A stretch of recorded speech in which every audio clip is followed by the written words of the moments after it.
Est-ce que les poissons ont du caractère? C'est une bonne question que l'on ne se pose pas lorsqu'on s'intéresse aux humains, puisqu'on sait très bien qu'il y a des personnes qui sont timides, d'autres qui vont prendre des risques.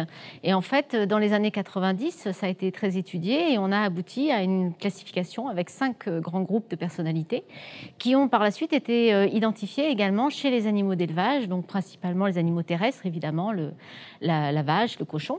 Et les poissons, en fait, n'échappent pas à cette règle et on s'est aperçu que ces 5 grands traits de personnalité se retrouver chez les poissons. Donc, par exemple, ils peuvent être audacieux ou timides dans une situation à risque.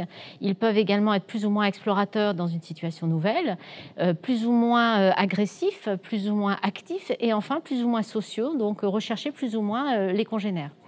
Et donc, c'est une thématique sur laquelle on a travaillé à Ifremer à l'aide principalement de tests comportementaux, donc sur le poisson zèbre, mais aussi sur le bar, qui est une espèce modèle de l'aquaculture.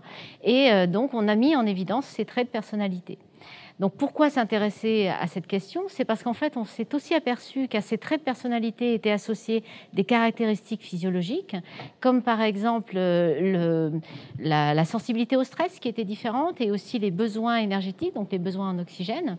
Et donc, cela, en fait, conditionne la façon qu'ont les poissons de faire avec, donc ce que les Anglais appellent le coping style, donc faire avec les caractéristiques de l'environnement. Donc, il y aura certains caractères qui arriveront plus facilement à s'adapter à leur environnement, et d'autres qui auront plus de difficultés dans un milieu changeant, alors que ce soit lié à l'élevage, donc un milieu plus ou moins contraignant, lié au changement climatique ou enfin à la présence de polluants dans le milieu. Donc cela va avoir des conséquences, notamment sur la survie des individus et puis donc la pérennité des populations, leur capacité de dispersion, etc.